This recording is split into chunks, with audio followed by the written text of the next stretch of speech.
एक राजा बहुत बड़ा प्रजापालक था। हमेशा प्रजा के हित में प्रयत्नशील रहता था। वह इतना कर्मठ था कि अपना सुख ऐशो आराम सब छोड़कर सारा समय जन कल्याण में ही लगा देता था। यहाँ तक कि जो मोक्ष का साधन है अर्थात भगवत भजन, उसके लिए भी वह समय नहीं निकाल पाता था। एक सुबह राजा वन की तरफ भ्रमण करने के लिए जा रहा था कि उसे एक देव के दर्शन हुए। राजा ने देव को प्रणाम करते हुए उनका अभिनंदन किया और देव के हाथों में एक लंबी चौड़ी पुस्तक देखकर उनसे पूछा, महाराज आपके हाथ में ये क्या है? देव बोले, राजन ये हमारा बही खाता है जिसमें सभी भजन करने वालों के नाम हैं। राजा ने निराशा युक्त भाव से कहा, कृपया देखिए तो इस किताब में कहीं मेरा नाम भी है या नहीं? देव महाराज किताब का एक एक पृष्ठ उलटने लगे, परंतु राजा का नाम कहीं भी नजर नहीं आया। राजा ने देव को चिंतित देखकर कहा, महाराज आप चिंतित न हो, आपके ढूंढने में कोई भी कमी नहीं है। वास्तव में ये मेरा दुर्भाग्य है कि मैं भजन कीर्तन के लिए समय नहीं निकाल पाता और इसलिए मेरा नाम यहाँ नहीं है। उस दिन राजा के मन में आत्मग्लानि सी उत्पन्न हुई, लेकिन इसके बावजूद उन्होंने इसे नजरअंदाज कर दिया और पुनः परोपकार की भावना के लिए दूसरों की सेवा करने में लग गए। कुछ दिन बाद राजा फिर सुबह वन की तरफ टहलने के लिए निकले तो उन्हें वही देव महाराज के दर्शन हुए। इस बार भी उनके हाथ में एक पुस्तक थी। इस पुस्तक के रंग और आकार में बहुत भेद था और ये पहली वाली से काफी छोटी भी थी। राजा ने फिर उन्हें प्रणाम करते हुए पूछा, महाराज आज कौन सा बही खाता अपने हाथों में लिया हुआ है?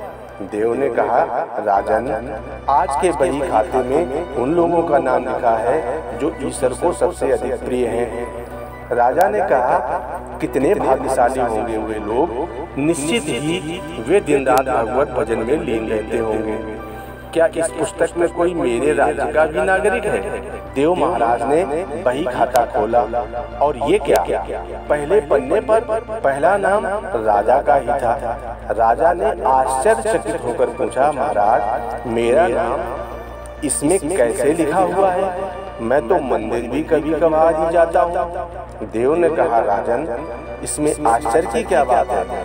जो लोग निष्काम होकर संसार की सेवा करते हैं, जो लोग संसार के उपकार में अपना जीवन अर्पण करते हैं, जो लोग मुक्ति का लोभ भी त्याग कर प्रभु के निर्मल संतानों की सेवा सहायता में अपना योगदान देते हैं, उन त्यागी महापुरुषों का भजन स्वयं ईश्वर करता है।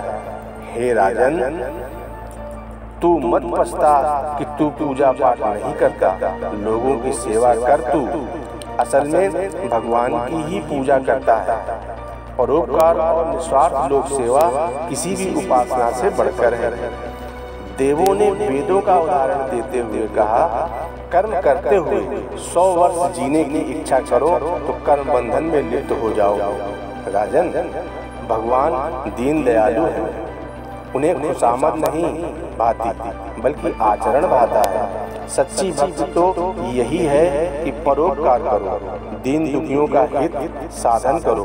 अनाथ विधवा किसान व निर्धन आज अत्याचारियों से सताए जाते हैं, इनकी यथाशक्ति सहायता और सेवा करो और यही परम भक्ति है। राजा को आज देव के माध्यम से बहुत बड़ा ज्ञान मिल चुका था और अब राजा भी समझ गया कि परोपकार से बड़ा कुछ भी नहीं और जो परोपकार करते हैं वही भगवान के सबसे प्रिय होते हैं। मित्रों, जो व्यक्ति निस्वार्थ भाव से लोगों की सेवा करने के लिए आगे आते हैं, परमात्मा हर समय उनके कल्याण के लिए यत्न करता है। हमारे पूर्वजों ने कहा भी है, परोपकाराय पुण्याय भवति, अर्थात दूसरों के लिए जीना, दूसरों की सेवा को ही पूजा समझकर कर्म करना, परोपकार के लिए अपने जीवन को सार्थक बनाना ही सबसे बड़ा पुण्य है। और जब आप भी ऐसा करेंगे तो स्वतः ही आप वह ईश्वर के लिए प्रिय भक्तों में शामिल हो जाएंगे। जय श्री राम।